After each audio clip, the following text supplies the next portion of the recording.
नमस्कार।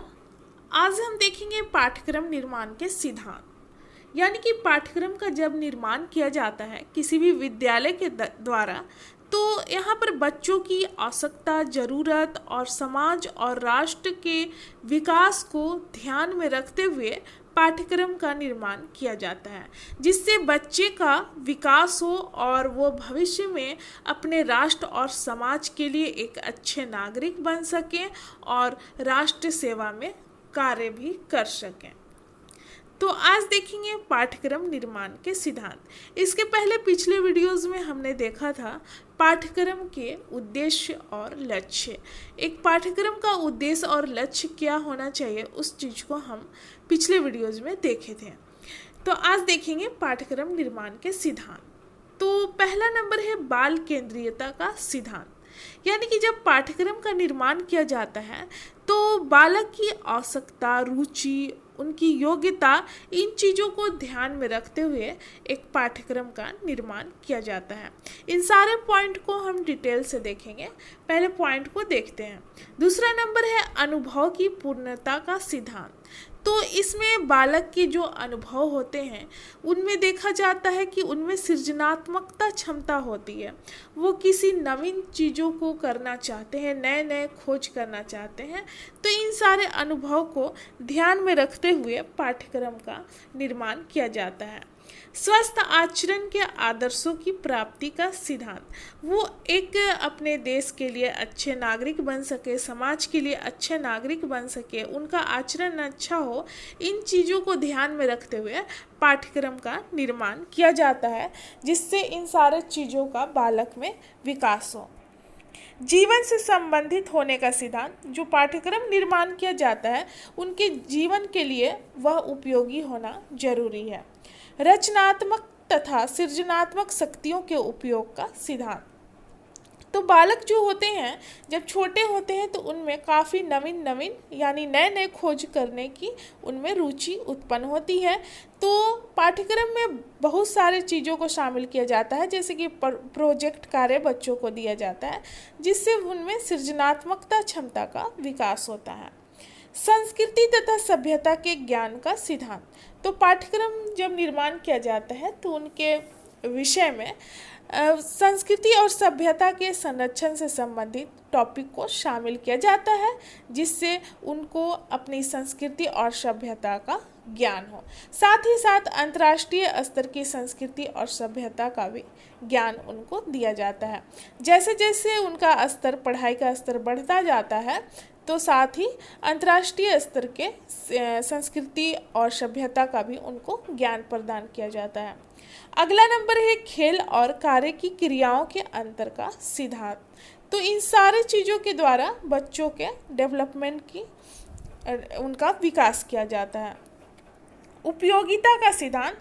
तो बच्चों के लिए भविष्य में क्या उपयोगी है, किस तरह उपयोगी रहेगा, इन सारी चीज़ों को ध्यान में रखकर पाठ्यक्रम का निर्माण किया जाता है।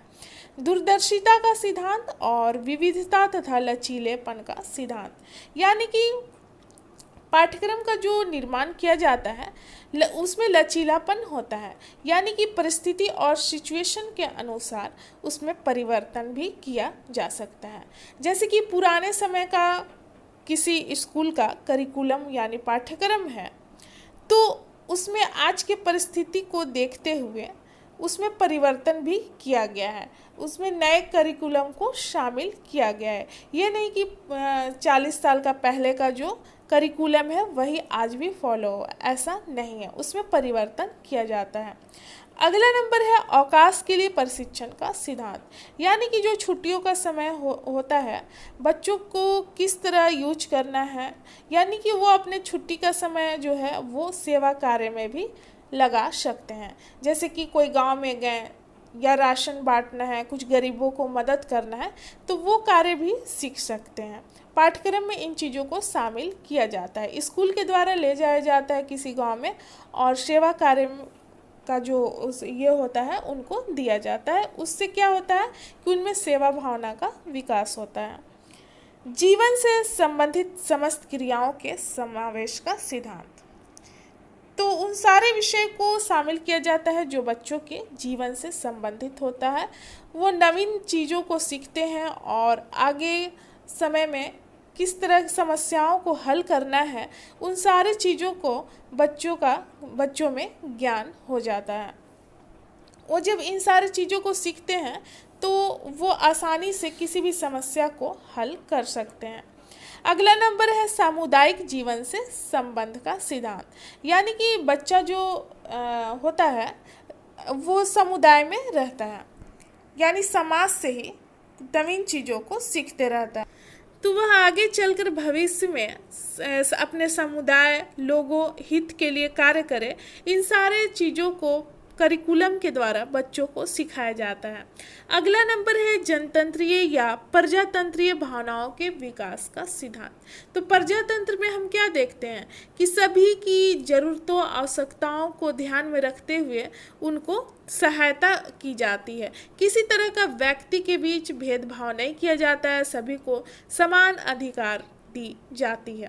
तो इन सारी चीज़ों को पाठ्यक्रम के अंतर्गत शामिल किया जाता है और बच्चों को सिखाया जाता है। सहसंबंध का सिद्धांत, तो जब पाठ्यक्रम निर्माण किया जाता है तो इन सारे चीज़ों को ध्यान में रखा जाता है जो उनके जीवन से जुड़े होते हैं, बच्चे के जीवन से जुड़े होते हैं।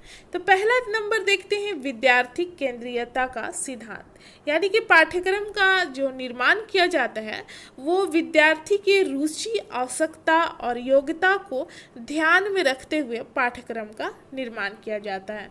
इससे छात्रों को उचित विकास के लिए समृद्ध अनुभव प्राप्त होता है। तो पाठ्यक्रम का जो करिकुलम का निर्माण किया जाता है वो बच्चों की रुचि, किस चीज़ में वो रुचि लेते हैं वैसे टॉपिक को शामिल किया जाता है उनके करिकुलम के अंतर्गत, ताकि वो उस चीज़ को करके सीखें। बच्चे की ज़रूरत क्या है, भविष्य में उनके लिए क्या ज़रूरतें होंगी, इन सारे चीज़ को ध्यान में रखते हुए एक करिकुलम का निर्माण किया जाता है। दूसरा नंबर है समुदाय केंद्रीयता का सिद्धांत।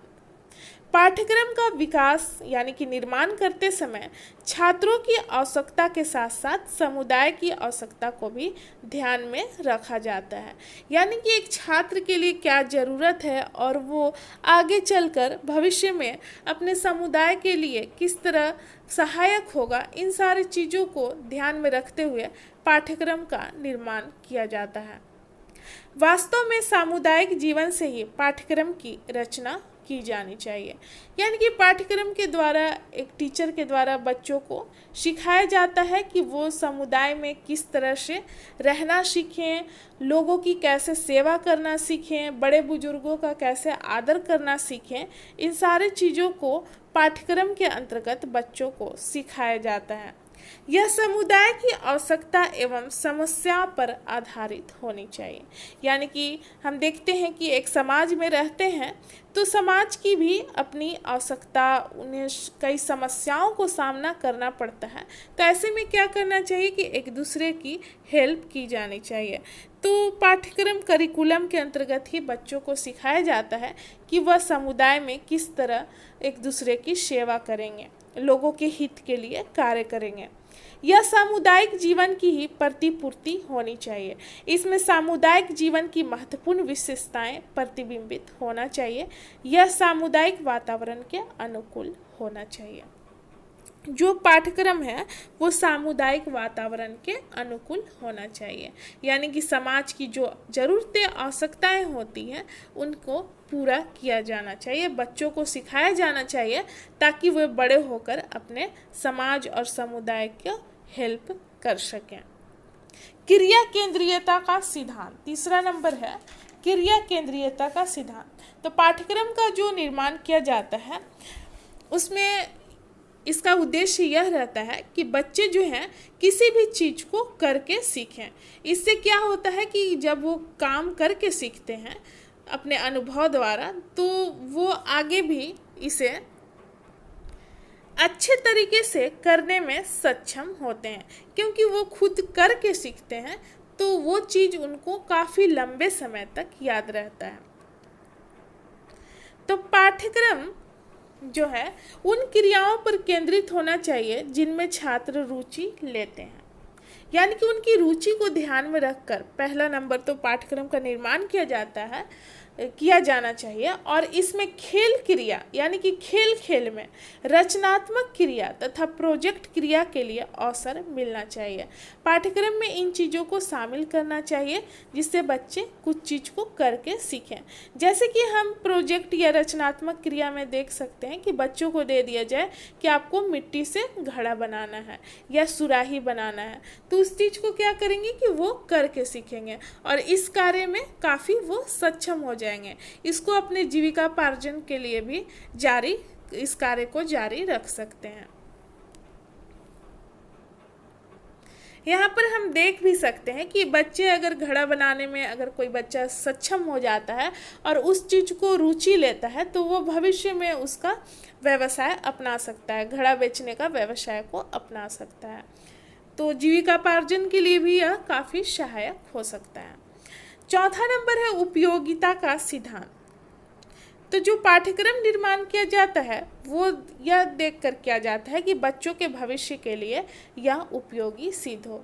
जैसे कि जीविकापार्जन का साधन जुटाना, भविष्य में उनके लिए मेन इसकी ज़रूरत पड़ती है, या कोई समस्या है उसको किस तरह से उसका सॉल्यूशन निकालना है, तो इन सारे चीज़ों को पाठ्यक्रम के अंतर्गत सिखाया जाता है बच्चों को। यहाँ पर कहा गया है नन्न के अनुसार, नन्न महोदय ने कहा है कि उपयोगिता पाठ्यक्रम निर्माण का एक महत्वपूर्ण आधार है। पाठ्यक्रम में उन प्रकरणों को सम्मिलित करना चाहिए जो छात्रों के भविष्य के लिए उपयोगी सिद्ध हो और उन्हें समाज के योग्य सदस्य बनने में सहायता प्रदान करे। अगला नंबर है सुरक्षा का सिद्धांत। तो यहाँ पर सुरक्षा की बात सभ्यता और संस्कृति के लिए की गई है। तो पाठ्यक्रम में हम देखते हैं कि जो करिकुलम है, स्कूल में जो एक्टिविटीज़ करवाया जाता है उनमें कई पर्व त्यौहार भी, जैसे कि कोई फेस्टिवल आता है तो बच्चे क्या करते हैं कि उसको मनाते हैं।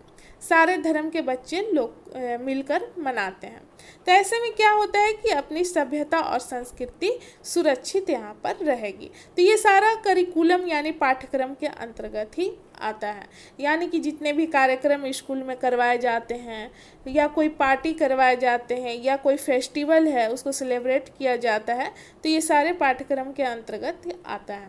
तो पाठ्यक्रम में उन विषय को शामिल करना चाहिए जो सभ्यता एवं संस्कृति की सुरक्षा में सहायक सिद्ध हो। जैसे कि होली मनाना, दिवाली मनाना, ईद मिलन समारोह जो होता है, तो ये सारे सभ्यता और संस्कृति की सुरक्षा के लिए बनाया जाता है ताकि बच्चे उस चीज़ को समझें।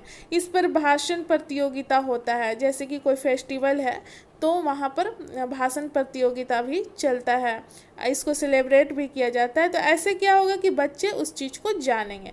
जैसे होली है तो होली क्यों मनाया जाता है, उस पर 2-3 विचार, जो भी विचार टीचर द्वारा दिया जाता है तो बच्चे उस चीज़ को समझेंगे। सुरक्षात्मक दृष्टिकोण भी चुनाव पर आधारित होना चाहिए, अर्थात पाठ्यक्रम में सम्मिलित किए जाने वाले प्रकरण तथा क्रियाओं को सावधानी से चुना जाना चाहिए। अगला नंबर है विविधता का सिद्धांत। तो विविधता पाठ्यक्रम के निर्माण का एक महत्वपूर्ण सिद्धांत है। पाठ्यक्रम का जो आधार है व्यापक होना चाहिए, क्योंकि संकीर्ण पाठ्यक्रम से व्यक्ति की विभिन्न योग्यताओं को विकसित नहीं किया जा सकता है। प्रत्येक स्तर पर पाठकों की विभिन्न आवश्यकता और रुचि का ध्यान रखना चाहिए और पाठ्यक्रम में व्यक्तिगत विभिन्नता के लिए स्थान होना चाहिए। यानी कि जो करिकुलम है, एक विद्यालय में करिकुलम का जो निर्माण किया जाता है, तो यहाँ पर हम देख सकते हैं कि बच्चे जो होते हैं उनमें व्यक्तिगत विभिन्नता पाई जाती है। सब बच्चे एक जैसे नहीं होते हैं, उनमें काफ़ी हर बच्चा जो होता है वो अलग अलग घर से आता है, तो उनमें काफ़ी व्यक्तिगत विभिन्नता देखने को मिलता है। तो पाठ्यक्रम भी निर्माण जो किया जाता है उन सारे बच्चों की आवश्यकता, ज़रूरत, उनकी रुचि क्या है, योग्यता क्या है, उन सारे चीज़ों को मिश्रित करके पाठ्यक्रम का निर्माण किया जाता है। यानी कि विविधता का मिश्रण हम यहाँ पर देखते हैं। अगला नंबर है लचीलेपन का सिद्धांत। तो पाठ्यक्रम में जो है परिस्थिति और सिचुएशन के अनुसार उसको परिवर्तन भी किया जा सकता है। यानी कि किसी विद्यालय में बहुत पुराने समय से जो करिकुलम चली आ रहे हैं उसमें समय के अनुसार, वर्तमान समय के अनुसार उसमें परिवर्तन भी किया जा सकता है।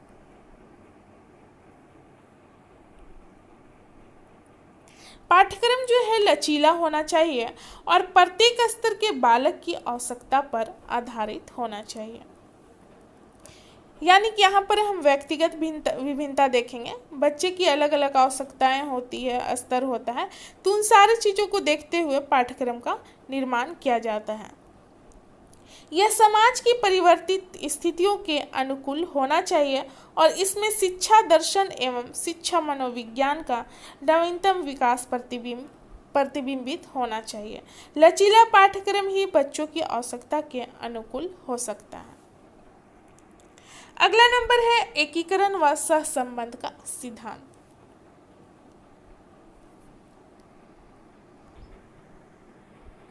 पाठ्यक्रम को एक संपूर्ण इकाई के रूप में ज्ञान प्रदान करना चाहिए।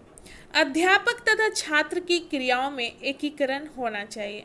यानी कि एक टीचर द्वारा बच्चों को जो भी सिखाया जाता है उसमें एकीकरण होना चाहिए। दोनों मिलजुल कर रुचि के साथ कार्य करेंगे तो ऐसे में क्या होंगे कि छात्र जो है काफ़ी अच्छे तरीके से उस चीज़ को सीखेंगे।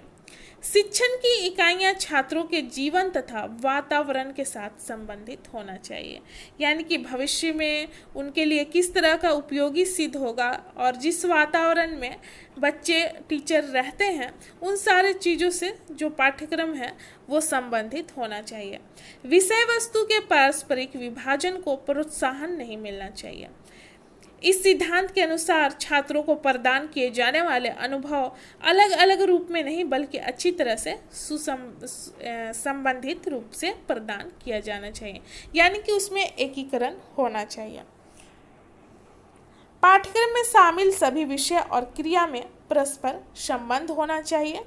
जीवन के साथ संबंधित होना चाहिए। यानी कि बच्चों को जो भी सिखाया जा रहा है वो उनके जीवन से जुड़ा हो, तो ऐसे में क्या होगा कि वो रुचि के साथ उस चीज़ को सीखेंगे। वातावरण से भी संबंधित होना चाहिए और एक विषय के विभिन्न प्रकरण अथवा इकाई में भी परस्पर संबंध होना चाहिए।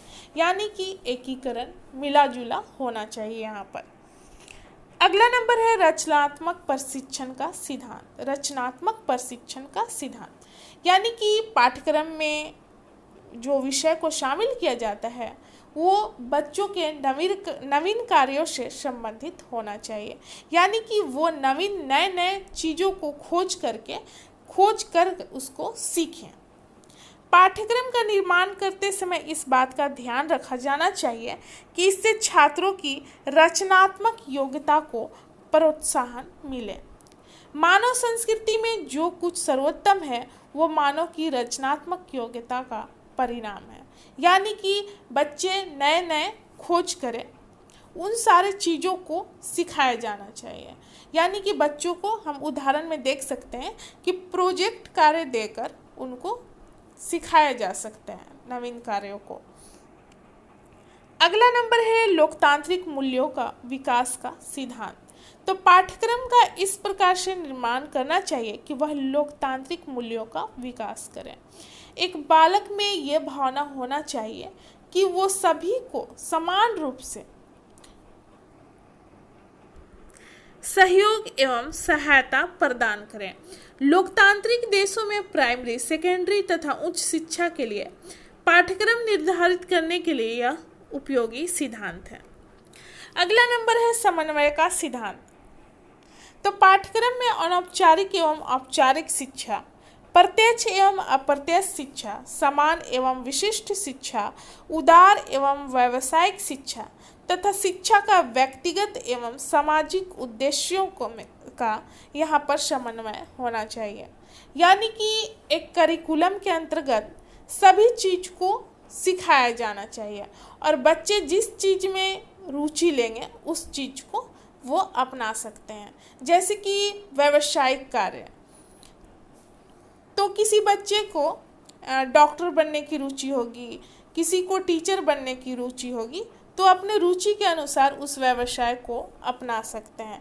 किसी को सामाजिक कार्य यानी कि सेवा भावना की रुचि होगी तो उस चीज़ को वो अपना सकते हैं और उस ओर आगे बढ़ सकते हैं और अपना वहाँ पर योगदान दे सकते हैं। तो पाठ्यक्रम में जो करिकुलम है विद्यालय का, उन सारी चीज़ों को सिखाया जाना चाहिए और बच्चे को जिस क्षेत्र में रुचि होगी उस ओर वो आगे उनको बढ़ने दिया जाना चाहिए। अगला नंबर है जीवन के लिए तैयारी का सिद्धांत। तो पाठ्यक्रम को छात्रों के जीवन के लिए तैयार करना चाहिए, यानी कि भविष्य में उनको कई परेशानियों का भी सामना करना पड़ सकता है और कोई निर्णय लेना हो, तो इन सारे चीज़ों को पाठ्यक्रम के अंतर्गत बच्चों को सिखाया जाना चाहिए जो उनके जीवन के लिए जरूरी है। पाठ्यक्रम को छात्रों के जीवन के लिए तैयार करना चाहिए, यह जीवन से संबंधित होना चाहिए। अतः पाठ्यक्रम में वे क्रिया शामिल होनी चाहिए जो छात्रों के भविष्य के लिए तैयार करने में सहायक हो और वे भविष्य में जटिल समस्याओं का आसानी से सामना कर सकें। अगला नंबर है सार्थकता का सिद्धांत।